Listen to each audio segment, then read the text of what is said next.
Good day, everyone. This is Pilot Fuels, and welcome to DDO Players News, where we take a look at latest news in DDO and on the tabletop. And please welcome my co-host from Ravenloft, Dracula. Hey now, everybody. How's it going?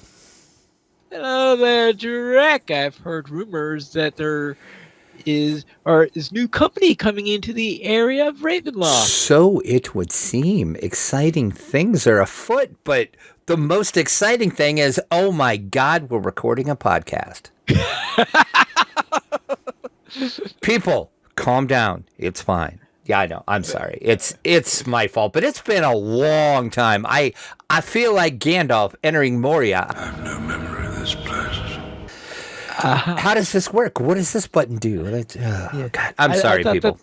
I thought that the Drac it was never late or early. The Drac always arrived at precisely what he means to. There you go. I think I will adopt that now. I like that. Yeah, I am sorry. It is my fault. It's craziness.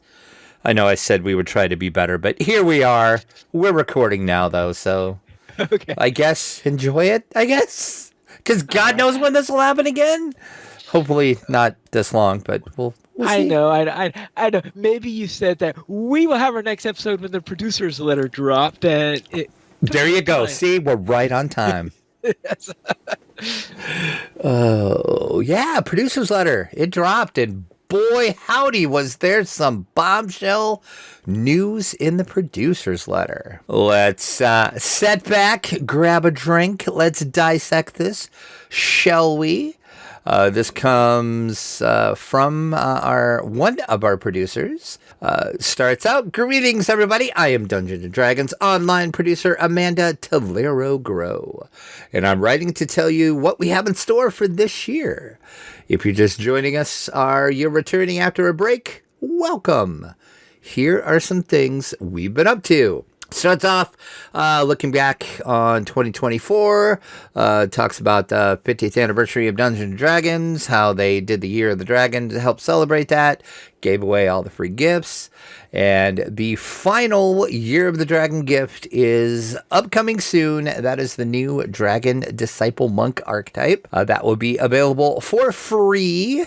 Everyone can claim that later in February through March 26th, and that's going to coincide with the 19th anniversary of DDO as well. So, as Pineleaf and I were talking about before the show, the astute among you might think, hey, that means probably next week, right? That would be my guess. February, definitely. I would think next week you're going to be able to get the Year of the Dragon gift. If they go how they have been with these, it's usually about the last week of the month.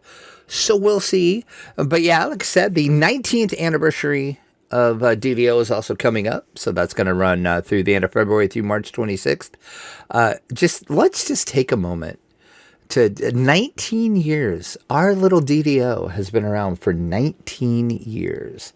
That's awesome that next year is going to be huge. They got to do something huge next year because it's going to be the 20th anniversary. There better be something spectacular for that. Even more spectacular than the 50th anniversary of D&D was? Sure. Let's be honest. Some of the Year of the Dragon stuff was meh. Oh, okay. Well, there was that. I mean, I appreciated all the free stuff, but some of it was like, okay. She then goes on to talk about they released the expansion, brought players to the Forgotten Realms once again. Also introduced us to the Wild Magic. They introduced a Ravenloft-themed live event on Cormyr. That was the new 64-bit server that started out its life as VIP only. That was, of course, the Lanterns in the Mist event. That story will culminate with a raid being released for all DDO players very, very soon. And that raid will become shortly available after the anniversary and features a new enemy, very eager to see people battle. That is a Hydra. So yes, the Hydras are coming to DDO. And I Well, I was watched. wondering when we will finally see a Hydra. I guess as a raid boss, that does sound perfect. For Oh yeah, this that makes scenario. total sense as a raid boss, and I will link it in the show notes. But Axel did a video on that raid. He took a look at it on Lamordia, and that Hydra looks pretty freaking amazing. Actually, they did a really good job with that Hydra. So there you go. That, I guess until I read that, I was like, huh, you know what? We don't have Hydras in DDO, do we? For some reason, I was thinking there was a Hydra somewhere. And then I was like, oh no, there's not. And I am presuming that if it's a raid boss, it's going to be one of those Hydras that when you chop off a head, if you don't do something quickly, it's going to have 2 new heads. I would assume so, because, raid and all of that. So that's coming soon. We got that to look forward to. Tolero does say there's still plenty of time to get your Lantern Awards if you still want to do that. That Lantern event is running through April 15th on Cormier. So about a month-ish left for that, something like that. You can read more about Cormier on there, and we've talked about Cormier on the podcast before, blah, blah, blah. Everybody knows about that. We don't care about that stuff. We want the new stuff. And I do mean new stuff because we're getting new worlds. That's right. New servers. Who would have thunk that would come to DDO? Well, I had a feeling it would be. I was like, as soon as they felt that things were going to be comfortable on Lotro's side, we were going to be seeing something similar on the DDO side. Yeah, I was going to ask you about that when we talk about this, but she says in a previous producer's letter, she mentioned that the team had been undertaking efforts to improve game performance, and the 64-bit Cormier server was a huge part of that. It allowed them to best optimize how the game runs. Thanks to the hard work of the team, and as well as all the feedback they heard from us players, they are very happy to report that they have made a substantial improvement in game performance on 64-bit worlds. She'll write more about this work to combat lag in a developer diary coming soon. But for now, she can say they are confident in the results, and they will be rolling out important changes to all of D&D or DDO this year. What does that mean, you might ask? They are introducing some new 64-bit game servers to all of DDO. The best part about this for a lot of people is there is going to be, they say servers, so I'm guessing at least 2, because they say servers, not server, in Europe. So there's actually going to be European servers again. Yeah, it's been a while on that, and I know there are a lot of people excited on the Lotro end about that also. I think there's a ton of people in DDO that's also excited too. Oh yeah, it like anyone who plays in Europe and has the headache of high ping rates as a result of it. Oh, I can't imagine what that ping rate would be like. But yes, European 64-bit servers coming to DDO. She says, as we get closer, we will announce more specifics about how these upgrades will happen, but we want the good performance people are seeing on Cormier to be possible to all DDO characters. So they are going to offer free transfers from our new 64-bit worlds from the 32-bit game worlds when these new servers open. They're going to have full details about how this transfer process will work when they get closer to these servers actually opening. The community has been crucial for making this a reality, and they look forward to sharing more information as they get closer to the launch of the new server project. I know you have kind of gone through this in Lotro, so you can kind of talk about how probably this will work.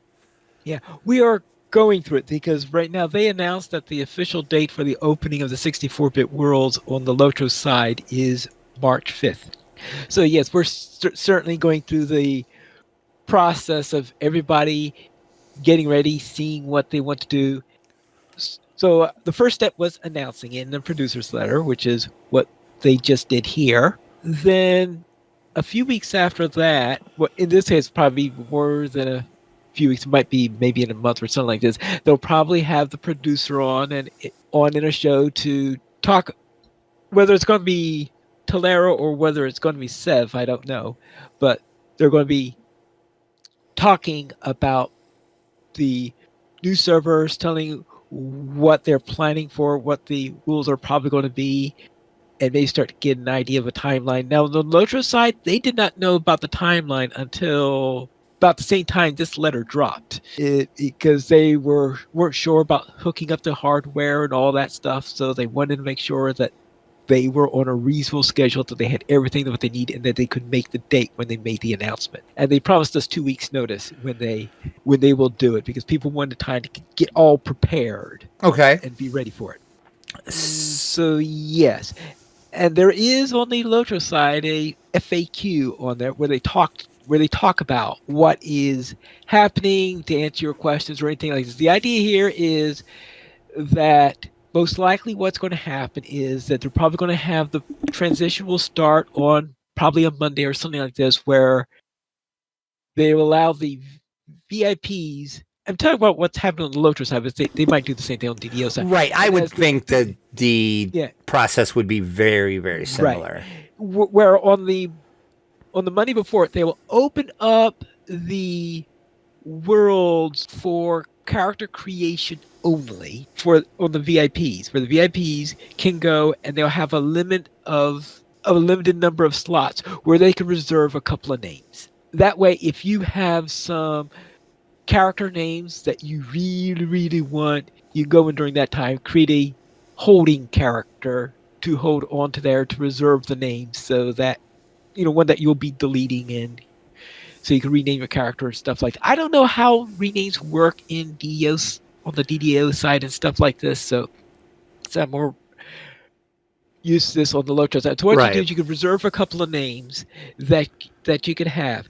On the day after that, they'll open up the worlds that you can't log into, but you could transfer to them. So on the second day would be transfer day, where anyone who wants to transfer will be able to make a free transfer from a 16-bit, it's not 16-bit, 32-bit world to a 64-bit world. Right. And that they will only be allowed to. Now, they may have a system for allowing transfers between 64-bit worlds also for it does settle down, but they'll probably be in 1 week one direction, 1 week another direction, whatever. I don't know what the number of servers are going to be and stuff like that. Right, yeah, they haven't said any of that.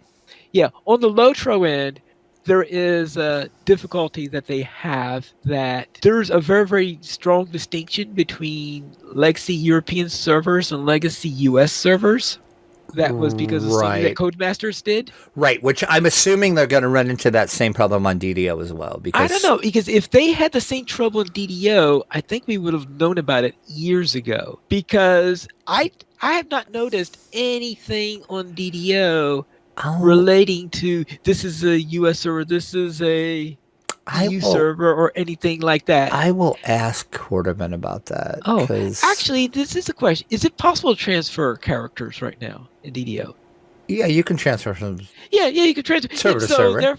Yeah, because they would be telling you that then you would know if there were any troubles like this. I guess that's if there true. Were, and everything talks about transfers will say, no, you can't transfer from this server to another one. I guess that's true. Yeah, maybe they didn't have that. I don't know. I'll have to. Yeah. I will ask Quarterman to clarify. Yeah, my guess is that issue doesn't exist on the DDO side. In which case, you'll be able to go to any of the servers. I mean, in theory, if you live in the States, transfer a character over to an EU server, but yeah, I don't think I would suggest doing that, but I guess you could, yeah. Unless you played with someone, with a lot of people who live in the EU, and therefore you lost a vote or something like that, you're probably going to be wanting one on your own side of the pond. Yeah, I would think so too. Times. Yeah, just because ping times and everything's going to be a better for you, but I guess we'll see. Yeah, but anyway, that was the second day, is where you could transfer you do the transfer character. And on the third day, that's when they'll actually open up the servers, and you'll be able to go in and start playing on them. Okay. So yeah, like I said, where this is on the Lotro side, how they're doing it, I'm assuming this is going to be very, very similar, but we'll get all this information. And I'm sure it'll be in plenty of time for everybody to prepare. And then you got to figure out, hey, am I going to move to one of these new 64-bit servers? Wow. I know just my experience when I was playing on Quartermere for the I don't know, couple months that I played on Cormier.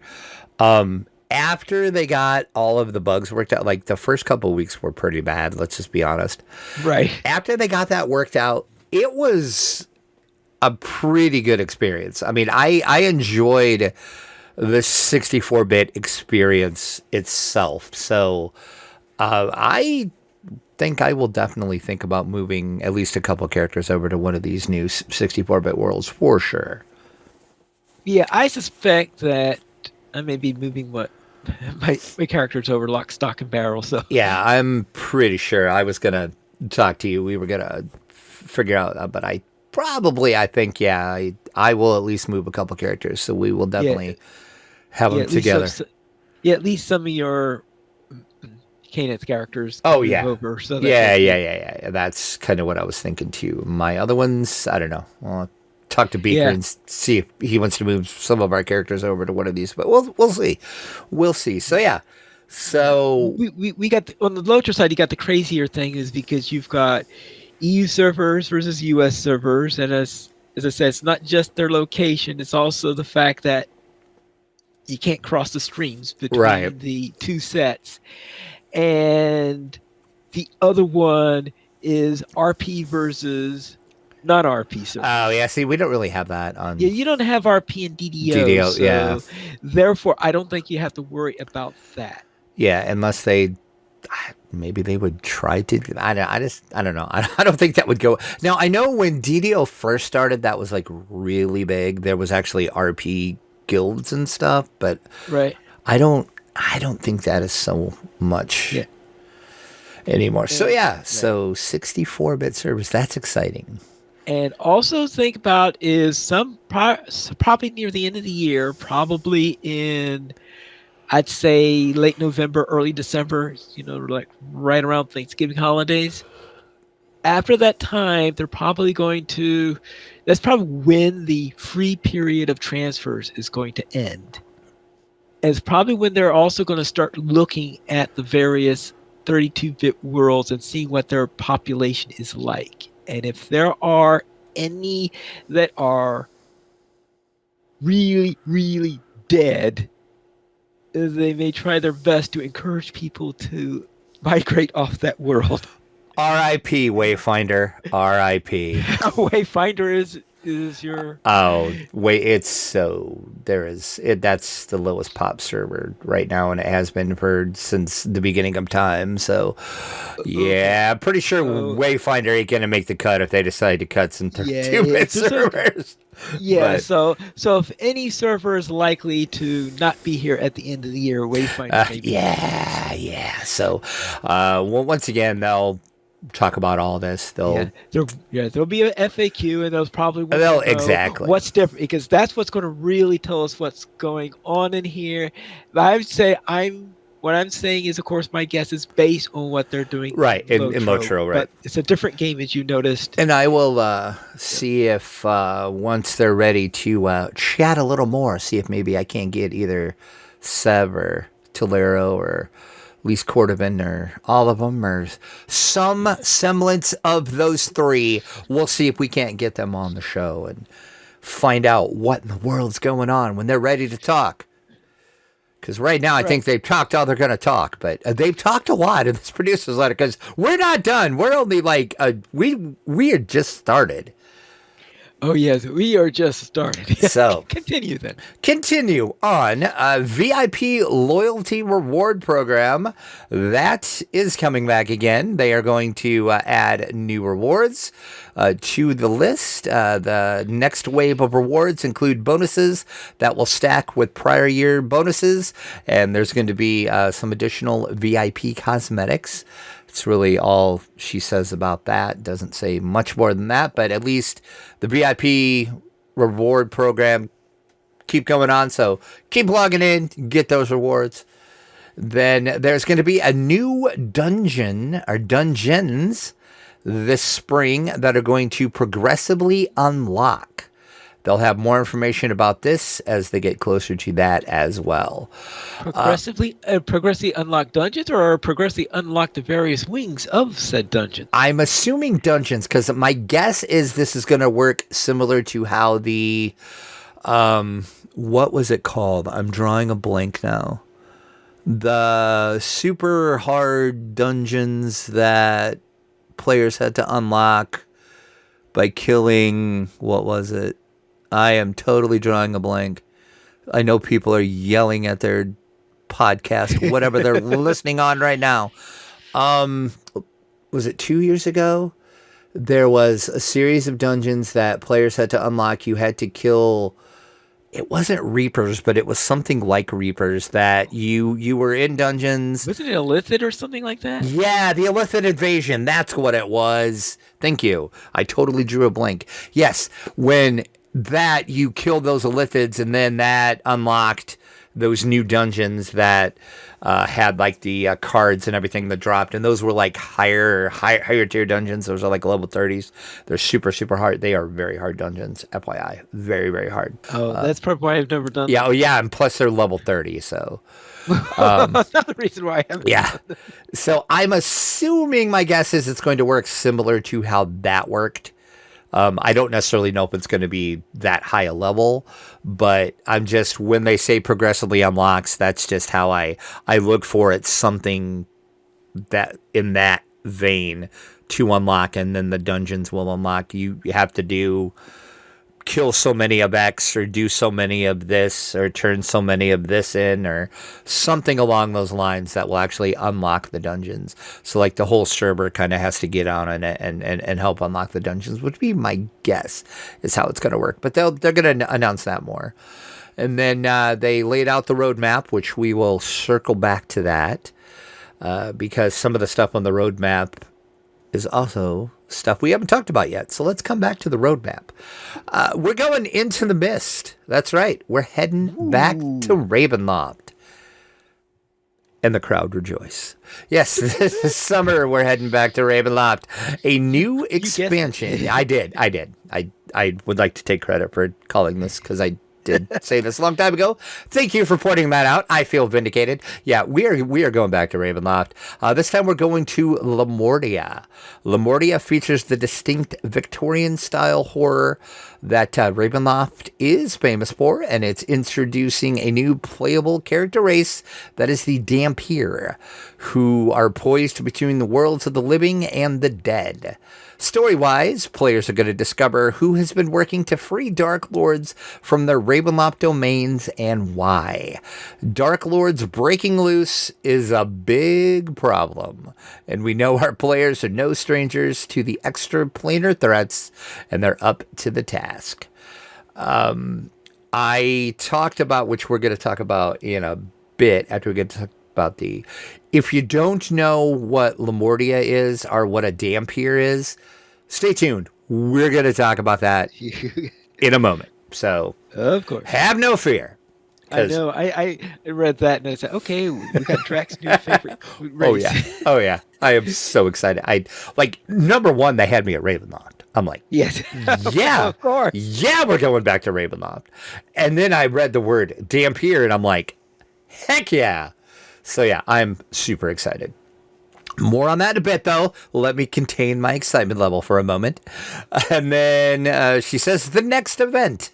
Later on this year, they're going to host another live event. But this time, it's going to be across all the servers. Word on the street, i.e. her desk, which cracks me up, is that they have some Fey mischief about. Players can opt in to the event so they can group with others even if those players are working on a different goal, maybe a hardcore goal or maybe no goal at all. You could still group with people and do this new event. They'll be making some improvements to the event tech as well based on player input from previous events, including more visually distinctive rewards for our most challenging goals, as well as looking into the possibility of maybe leaderboards for this upcoming event. Leaderboards? So, yay, leaderboards, I guess. I don't know. But the more distinct is very definitely something that needs to be done. Yeah, that's the big thing with that is if you're new to DDO, or maybe you're just coming back and you didn't hear the whole hubbub. The Lantern event, They had the regular lanterns, and then they had the hardcore lanterns. And if you did the hardcore lanterns, if you died, those were gone. You had to start over. The rewards that you got if you did the hardcore lantern was generally the very same as the normal version, other than it had a little bitty skull on it. And a lot of players were like, really? Like, you can barely see that skull. Like, I did all this hardcore work to do this hardcore lantern, and all I get is this same thing with a little skull. So apparently they're going to make them different so you can show off that you're hardcore in all the hardcore ways. They will have more information coming onto this. All we know is something about Fae, mischief. So who knows what that means. Could mean a lot of things. She wraps up. They'll have more to come during the year, but that is a high-level look at all the plans. She is happy to be here, working for the community of the game we all love, playing it together with friends, guildies, family, peers, and others. Looking forward to another year together. And she'll see you in game with sincerity, Tolero. So there is a look at the producer's letter. And then I said we're going to circle back to the 2025 development roadmap. They've been doing this the past couple years, which is kind of nice. They kind of lay the whole year out.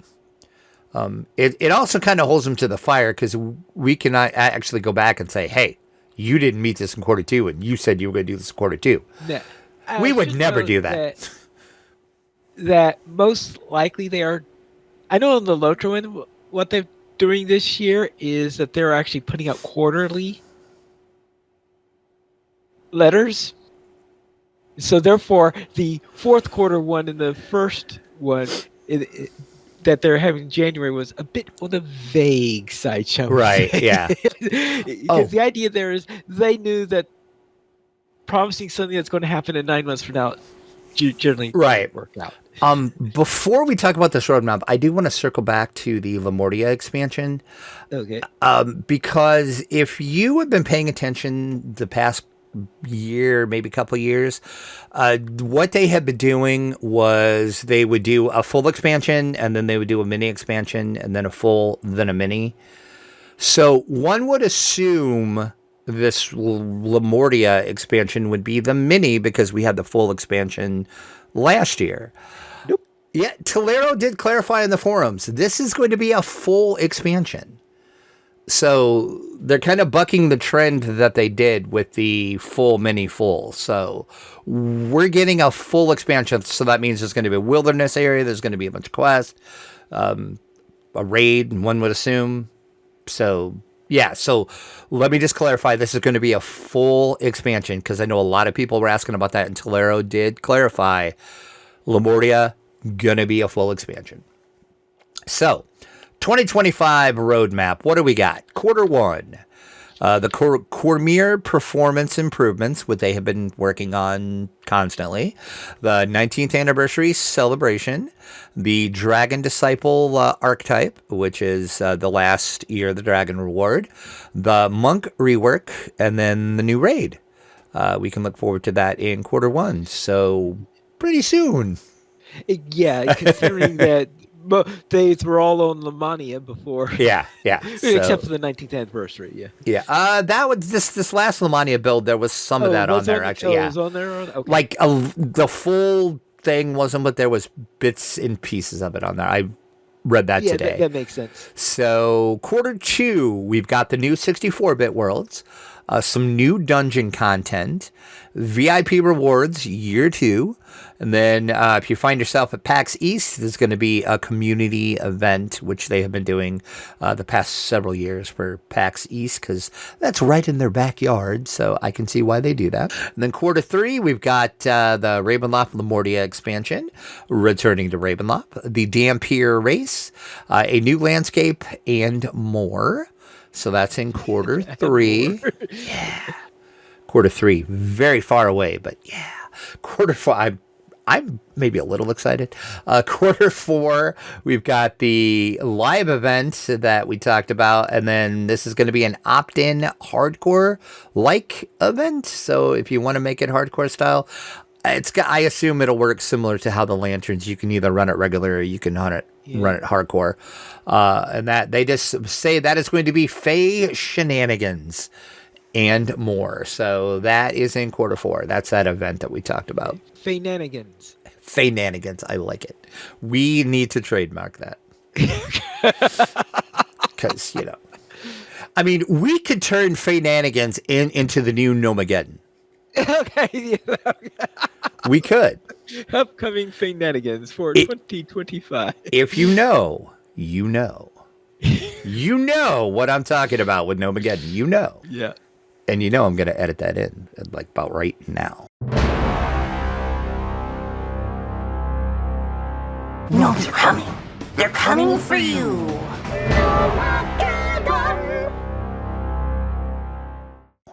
Right.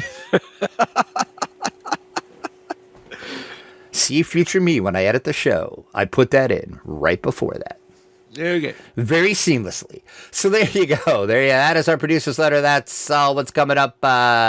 There's a lot. There's a lot of stuff happening in DDO. Like, at least you thought DDO was slowly going away, or they were just holding their laurels and just keeping it afloat. Oh no. Oh no. No, sir. There is stuff coming. And the most important of that being Lamordia and Ravenloft. I mean, in my opinion, of course. Of course, in your opinion.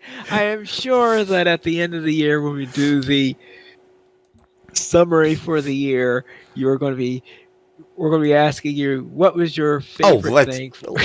Let's just give my answer now. Like, is there going to be any doubt what the answer to that question shall be? Yeah. Let's see. Let me think. What was my favorite thing in DDO? Let me think. Huh. Oh, I'll probably have to think more about it based on how they actually come out. That's true. We'll see. But anyway, let's not get ahead of ourselves. But Ravenloft. Let's not get ahead of ourselves. Lamordia. Lamordia. Okay, then since you're talking about all this stuff about Lamordia, why don't you talk about this domain of dark science and twisted creations? Yeah, there's a lot of people that might be like, what the heck is Lamordia? It is one of the domains, and I put over on the site, ddoplayers.com, I put some articles up. These are kind of quick, not in depth. If people would like me to get in depth, I could go in depth with this, but this is just like a quick I just took a quick overview on what Lamordia is and what the Dhampir is. And then the main differences between the 3.5 Dhampir and the 5e Dhampir, because they're... And I know the next time we have a show scheduled where we have, let's say, a slow news week, then maybe you can turn that into a let's talk about Lamordia. Oh, I could. I can talk about Lamordia all day long. So yeah, as we said, we are going to Lamordia. So the overview of Lamordia, it's one of the domains in Ravenloft. If you're not familiar with how Ravenloft works, Ravenloft is split into domains, and each domain is overseen by a Dark Lord. So in Barovia, for example, the Dark Lord is Strahd. That's his domain, and the Dark Lords cannot leave their domain. They are trapped in their domain by the Dark Powers. They have trapped them there. Each domain is tailored to the specific Dark Lord. So Lamordia it's an interesting domain, as it's got several different environments. So it's not like, like Barovia it has the wilderness, has the mountains, has the city. Lamordia has a big sea that is there. It's got forest. It also has some mountains. So it's very interesting. I was surprised that they chose Lamordia. What puzzles me here is that we have all this stuff, as you said, forests and mountains, and all this stuff. And I look at the scale at the bottom. Is it? Are they saying that this thing is only 50 miles wide? It is. It's not very big, and most of the domains are not very big at all. Oh, okay. Because it's I don't know. I would have to go back and look exactly. I forgot. Maybe Beaker, if you're listening, I know you're listening. Correct me if I'm wrong on how exactly. I can't remember exactly how all the domains came to be. There's a whole backstory with how the domains came to be. But yeah, most of them aren't very big. There's a couple of them that are pretty big, but most of them are not very big at all. But yeah, so in 2E. So that's when Lamordia was, I guess, invented, for lack of a better word. In 2E Ravenloft, Lamordia's Dark Lord is Victor Mordheim. He's based on Frankenstein. He's based on Dr. Frankenstein. And he creates a monster called Adam. And that is, technically, Mordheim is the Dark Lord. But most of the stories and everything center around Adam, because he's just pure evil. Like, he's just a creature of evil. That is all he was. And Mordheim kind of got swept up in all that. He was still technically the Dark Lord, but then... Oh, okay. So this isn't a case where... So this isn't as a gray area character as the actual monster in Frankenstein. Oh no! Oh no! Purely evil. Oh yeah, no, it's straight up evil. It's like, yeah, I mean, there's no, yeah, it's not like, okay, the monster did what it did because that's what it was taught to do. Yeah, no, this is straight, like, something goes wrong when he creates Adam, and it ends up just being evil, and he gets swept up in all two of it. So that was the whole 2E storyline of Lamordia and Ravenloft. Well, then when 5E decided to include Lamordia, which they did, they retconned everything. It is now a female. She is Victoria. I never knew how to pronounce it. It's like Viktra. It's like Victra, I guess. We'll say Victra. I'm not exactly sure that's how you pronounce it, but it's a Victra Frankenstein. Still kind of the same thing. She still creates a monster, but in 5E, the story more revolves around her. She's the Dark Lord. She works to ascend to her Dark Lord status, and she embraces her Dark Lord status, and the stories revolve around her, and not so much she does create a monster. I don't remember if it ever had a name or not. I would have to look in my book, but so that's the difference. It was Victor Mordheim in 2E, and then in 5E, we had Victra. I don't know, whatever. They retconned her into a female. So I don't know, is DDO going to do anything with any of this? I don't know. Maybe not.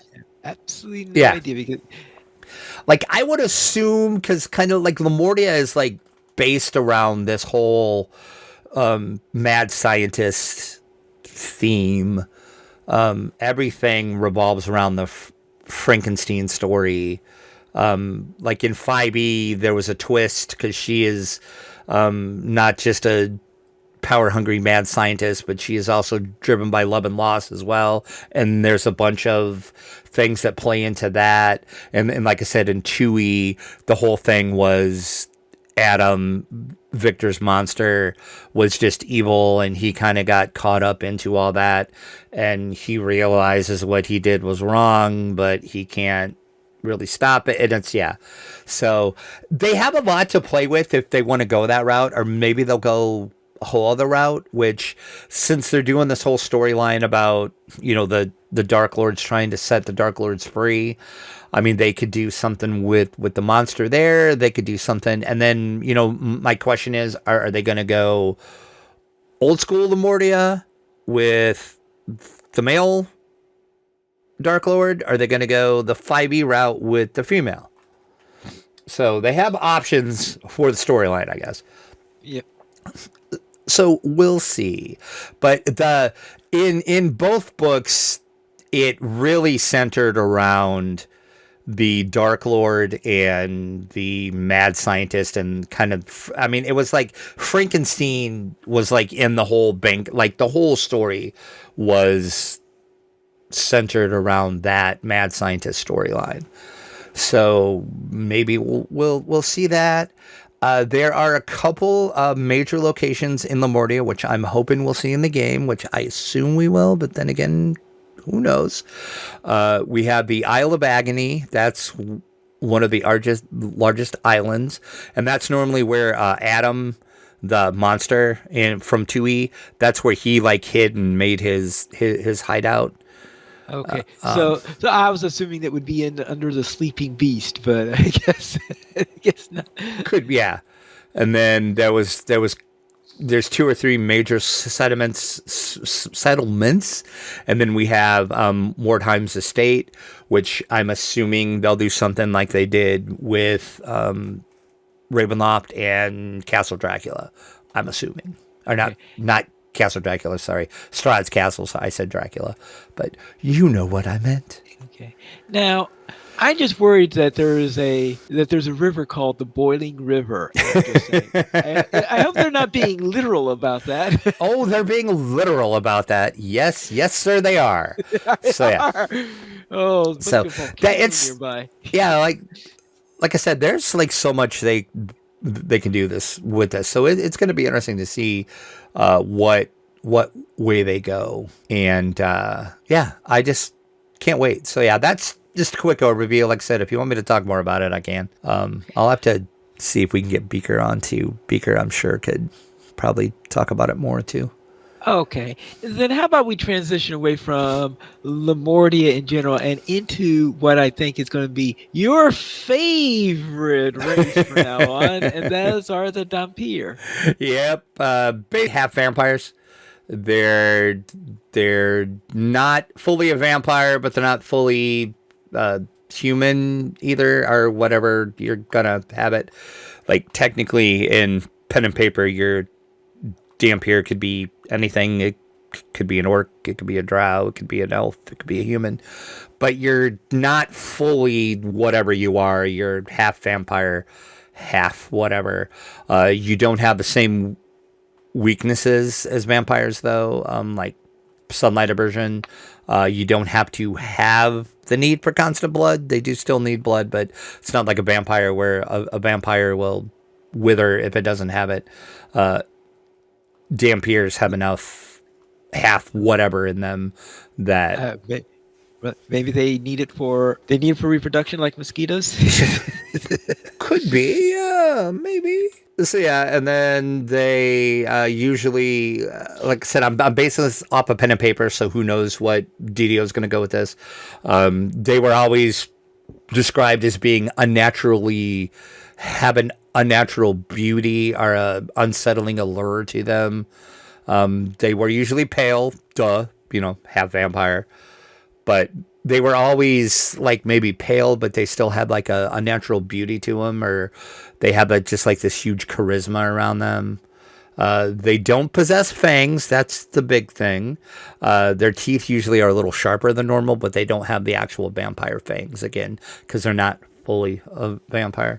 There's several different birds, like Dhampirs, I want to say, I think it was 2E. It was either 2E or 3E when they first came out. And then in Van Richten's Guide to Ravenloft, they were brought into 5th. Yeah, because I believe that the original ones were as a template, which made it 3.5. Okay, yep, you are correct. It was a template. You are correct. It was 3.5. It was one of the... I would have to look to see what splat book it was, but yeah. So they work pretty much anywhere. They work like bestly in like a gothic horror type setting, of course. So they're perfect for Ravenloft, Lamordia, which, makes sense. So it will be interesting to see what they do. Like, what are they going to do? Like, are they going to be a fighter? Are they going to be a caster? I mean, let's see. What's our best guess? I'm trying to think. It's a race, so therefore, I think they announced it as a race. Yeah, it's going to be a race, so that means they'll have something, like they might be like strength based, wisdom based, like something like that. There'll be some stat that the race is based around. Right. So that'll depend on what is going to be the best use for them. I don't know. I'm curious to see what they do with them. There could be several ways to do it.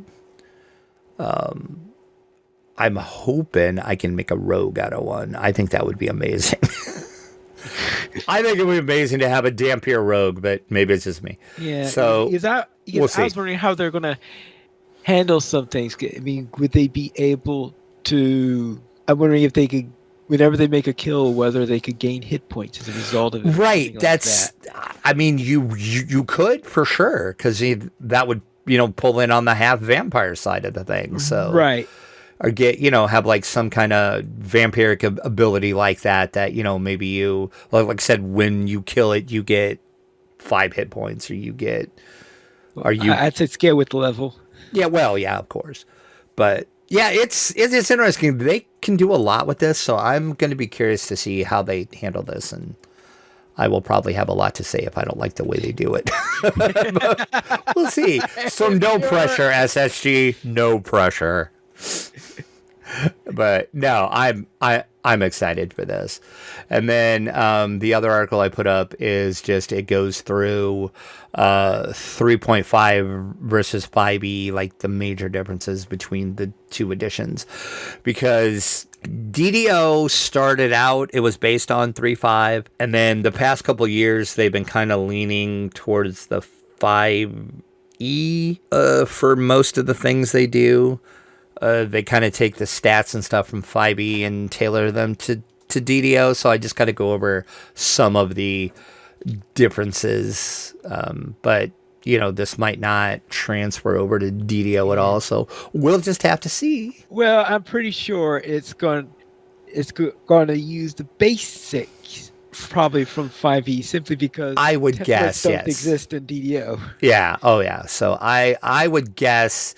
You look at your 5e stats, and that's similar to what they're going to do, but they'll DDOify them as much as yes. as they can. So we'll see, but I'm excited. So we'll see. We'll see. And as you said, SSG needs to get it right. No pressure. They do. No pressure, SSG. No pressure at all. You won't hear from me at all if you screw it up. Not at all. Nah. I mean, what? We're not going to spend 3 episodes with you complaining? Was that in my head, or was that out loud? I'm sorry. I thought that was in my head. I forgot I had a mic in front of me. I mean, there might be some complaint episodes. Possibly. Everybody loves a Drac rant episode. Come on now.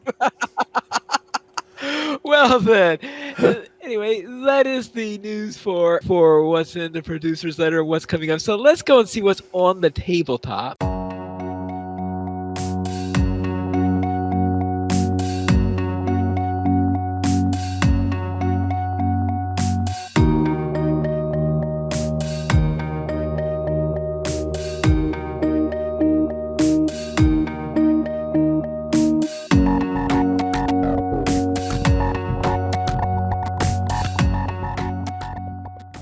Where apparently Dungeons & Dragons is about to get horrified. Which, why did this take this long to happen is my first question.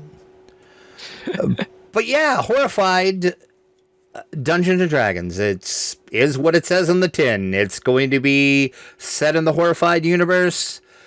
Going to play like Horrified, kind of. They're adding a little changes into it. They're going to bring a D20 into it because, Dungeons & Dragons. Of course. D20. There'll be some type of D20. They haven't said exactly how they're going to use the D20, but just like Horrified, designed for 1 to 5 players, 10 and up. It's going to have the core mechanics of the original Horrified game. Players are going to work to overcome challenges, gather tokens, protect innocent citizens, and then you're going to take on 4 iconic D&D monsters. Just like in all the other Horrified games, you'll have to collect things, then you'll have to battle the monsters with the things that you collect. There's going to be 4 monsters. Haven't said 3 of them. One can surmise from the box cover. A beholder is one of them. So we don't know what the other 3 are, but they just say 4 iconic D&D monsters. So I guess depends what you think an iconic D&D monster is. This is coming to us from Ravensburger, of course, and Peter Lee is the one that is taking the helm on this. You might recognize his name if you played any of the other Dungeons & Dragons adventure games, like the Castle Ravenloft, Legends of Drizzt, all those games. Peter Lee was involved in all those. So it'll be interesting to see what happens with this. So we will see. And like I said, they're going to include the iconic 20-sided D20 into the game. They say it's going to add an additional layer of depth and excitement into your game. So this is coming this summer. They didn't exactly say when, just summer of 2025, $29.99. If it's like all the other Horrifieds, it will be an exclusive to Target for about 2 months, and then it'll be elsewhere. That's how the other Horrifieds have been. I don't necessarily know if that's going to be the case. They didn't say that, but I'm assuming they're going to follow suit, and you're going to only get this at Target for about 2 months. I'm excited for this. I am a big Horrified fan. I've talked about Horrified on the show a lot, as you know, if you listen to the podcast. So super excited about this one. I will pick this up if they don't.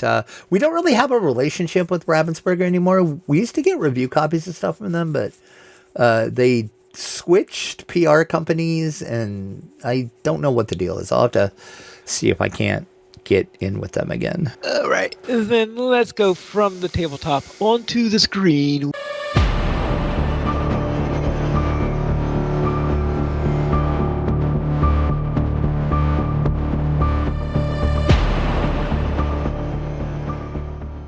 Where it seems that Netflix wants to do something in the realms. They do. What are they going to do? We don't really know. They just picked up what they are calling, quote, the Forgotten Realms. I'm assuming that is a work in progress. I don't think that's going to be the title, but they're just saying the Forgotten Realms. This is going to be a live-action Dungeons & Dragons series.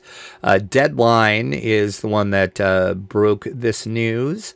This is coming from some of the producers of Stranger Things, Deadpool, and Wolverine.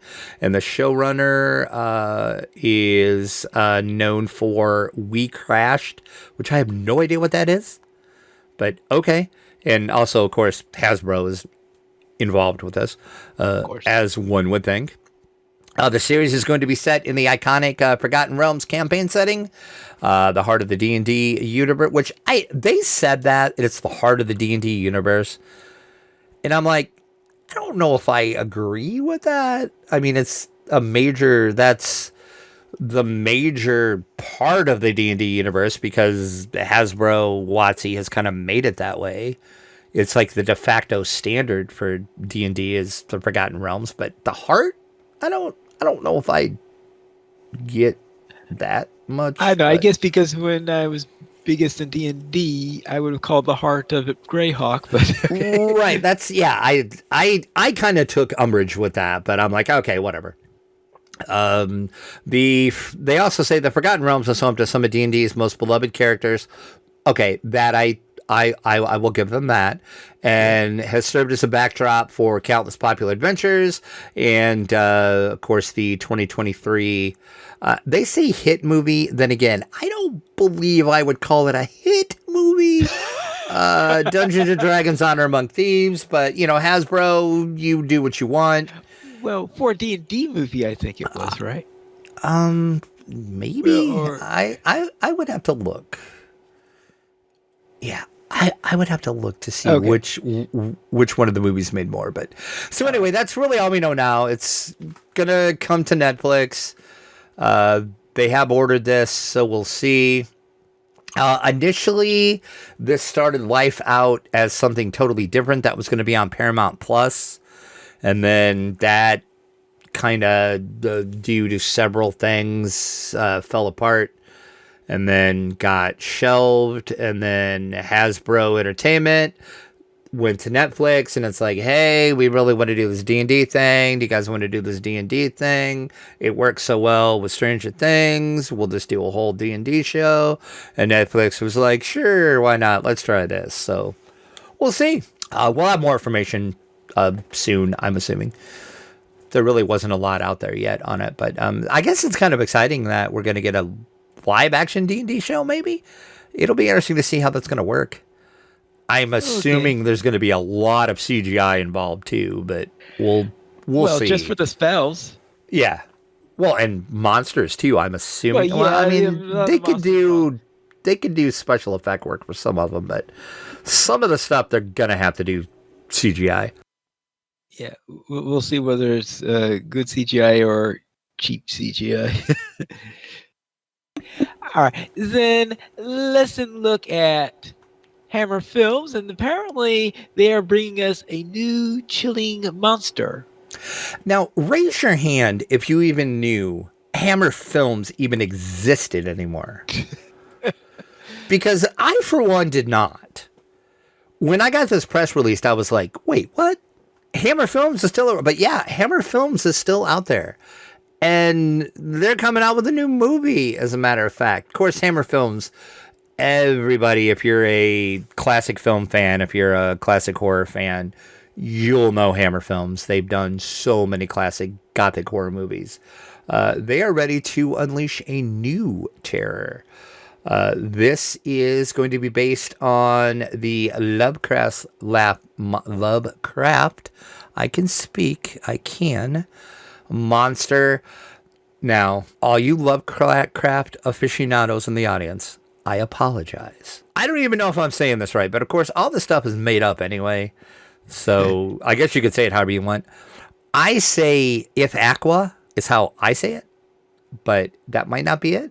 How would you say that? Again, Well, it's a total made up word. Yeah, this is the tricky thing on the whole thing. Is I'm trying to say, is this something that is? Because most I could see about is talking about the film, so I don't know if it's. If it's a completely new thing being created, or if it is really literally from Lovecraft. It's from the Lovecraft Cthulhu mythos. Like, Lovecraft didn't invent it. August Derleth is the one who invented this in the short story The Thing That Walked on the Wind. It's inspired by the Wendigo, so it's like a Wendigo, but it's not really it's kind of hard to describe exactly what it is. But it's basically a Wendigo. Yeah, because some sites say that a Wendigo is an alternate name for it. Yeah. He is described as a colossal, vaguely humanoid giant with glowing red eyes. It haunts the frigid waste of the Arctic and subarctic regions, from Siberia to Canada to Alaska. Tales of this monstrous entity have instilled terror in local populations for generations. He is believed to hunt down unwary travelers, leaving behind a gruesome trail of carnage. It's even speculated that he may have been the inspiration behind the Native American legend of the Wendigo, or maybe perhaps even the Yeti. So there you go, new movie coming out. This is starring... let me scroll down. I forgot there's some big names in this. Luke Hemsworth, Kevin Durnard, Craig Luazon, and Michael Pitt. So those are some pretty big actors that are coming into this. This is in production now. No exact date for this. But this is the first time in, I forgot how many years. I think I put that in the article. 60 years. Yeah, 60 years that Hammer is venturing beyond like Dracula, Frankenstein, and the Mummy. So usually most of the Hammer films revolved around those three classic monsters. Most of their movies are Dracula. They did a lot of Dracula movies. But this is, they're going on this monster, Wendigo / Yeti / whatever the heck it is monster. So I'm excited for this. We'll see. No date yet, but we will let you know when we get more information. Yeah. But So, like I said, yeah. Hammer Films, I didn't even know they were still around. Who the heck knew? Yeah, yes, it's hard for me to tell whether this is intended to be a French name, an Inuit name. I don't remember. I read that short story a long time ago, but I don't remember. Yeah, or if it's supposed to be a mythos name, because mythos names but it looks almost normal, so therefore I think, I could think it's not. I'm tending towards an Inuit name, but since I don't know any Inuit languages, I have absolutely no idea. I could see that it. could be true. I could see it being that way. But anyway, I don't know. so to me, it looks like Ithaqua. Okay. That sounds like cool when you say it that way. So we'll go with that. Okay. So there you go. But anyway, movie coming, I would assume this year, but like I said, we will get more information soon. We'll pass it along to you. Exciting stuff in the world of movies and Netflix with D&D, apparently. Okay, then let's go and see what we've been up to. What have you been doing in the world of DDO?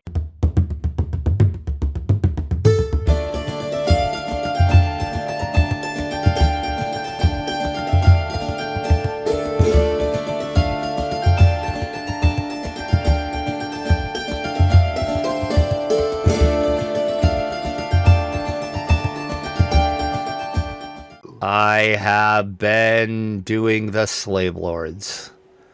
Slave Lord. Yep, Cruising with Drac, we did all of the Slave Lords. And then we did Von 1 is what we did. So that's what we've been doing. And we're back on our regular server, Kyber, now. We're not on Cormier anymore. So we're still streaming it. That's every Friday night. Yeah. And Beaker's friend is joining us again. So we're having a fun time. It's a fun show. Watch. Did you ever fill the lantern, or did you give up? Nope. Gave up. Okay. Gave up. I know the feeling. Yeah, gave up. Because I'm like, I'm never going to get this done. Because, well, I kind of sat down and I figured out like how long it would take. And I'm like, I don't have that kind of time to like do what you need to do. And I'm like, I can't play for that long at a time. Yeah. Because my life is crazy. And I'm like, I can't do this. Like, I really wanted that cat, but I'm like, I'm never going to get it. So we just quit. Yeah, I mean, understood. I was just like, nah, I'm out. I'm done. Then we did have another session of the Waterdeep Dwarfs, still in Undermountain, still traversing that, having loads of fun. We are fighting some demon things. We don't exactly know what they are yet, but they are proving to be quite a hard fight. So we are now level 8, 9, 8, I think we are. So we are slowly getting through the Dungeon of the Mad. I said Undermountain, not Undermountain. Dungeon of the Mad Mage. I don't know why I said Undermountain. That is... Anyway. What is wrong with me tonight? I'm just saying things wrong left and right. So, and for those keeping track, I'm still a stinking dwarf.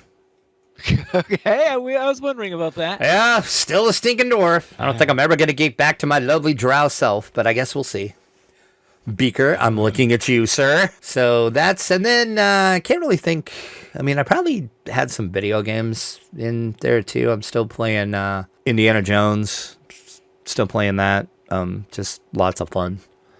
Can't really think of anything else I did. So how about you? What have you been up to? All right. First off, in the world of DDO, I continued with my Artificer, and I did the Feywild, and that meant all the quests in the Feywild, because this is the character that's trying to do complete adventure pack, so to speak. And then I did the first half of the Isle of Dread. Then I ran Sentinels of Stormreach. From there, I reached level 8, so now I'm poised to get back into the Isle of Dread and finish that up. So I think I'm making decent progress so far. Then in other games, I was playing a bit of Spirit Island and also some Stardew Valley, and starting to get to know that game because this is my first time where I've actually am playing that game. And that's it for my weekend gaming. You know, I tried to get into Stardew Valley, and it was just too weird for me. Too weird. And it was like, I'm just like, I don't understand. Like, what is the point of this? Like, am I a farmer? Am I not a farmer? Yeah, I'm like, a farmer. Okay, I'm a farmer, but why am I a farmer? What am I doing? What? Yeah, I don't. It was just weird. It's like you got so fed up with corporate corporate life that you decide, oh, let's bag everything and go and yeah, I don't know. I just couldn't move to a farm. Yeah, I just couldn't get into it, but good on you, sir, for actually giving it a good try. Well, I don't know yet whether I'm going to get past the first month. I never did. I bailed before the end of the first month because I'm like, no, I'm out. Well, the last time I tried it, I don't think I made it past the first day. So I say I might have made it maybe 2 or 3 days, and I'm like, no, I'm out. I'm done. Out. Yeah. See ya. All right. We do not have in. Oh, hold on. No, take that back. We have a featured comment on the article from Hammer Films Rises Again. So this is obviously from the article at the site. And Jacob Linhair says, why aren't you giving praise to H.P. Lovecraft? He wrote about the exact creature before, and most science fiction and mythos horror was inspired by him and Edgar Allan Poe. Which I did say it was Lovecraft's mythos, so I did. I guess I didn't specifically say, okay, this is like Lovecraft. And also on a side note, for some reason, I don't know why, this post got like 5,000 views. And for us, that's like crazy high. Hold on. 5,000 yes. views? This post got 5,000 views. And like just for insider baseball, if we get like 1,000 views on a post, like that's like we have several posts that are like 1,000 or a little over 1,000. But I saw that because I mean I don't look at it too much, but I do kind of glance at like, you know, the site visitors and what's going on. And I don't know where this was linked, but apparently this got picked up and got linked somewhere. Because, yeah, we had like 5,000 views. I was like, what is going on? And we had like 2 comments on it. And I'm like, okay, this is crazy stuff. But thank you for all the people that commented and liked. And hopefully you stick around for our other content too. It's just, yeah, it was just weird because I'm just like, whoa. Right. Like, and speaking of other comments, we also have one from Longlegs who says, I appreciate the acting talent of Kevin Durand, one of my favorites, along with the likes of Nicolas Cage and others. As a matter of fact, just today I rewatched Dark Was the Night, another good monster movie with Mr. Durand.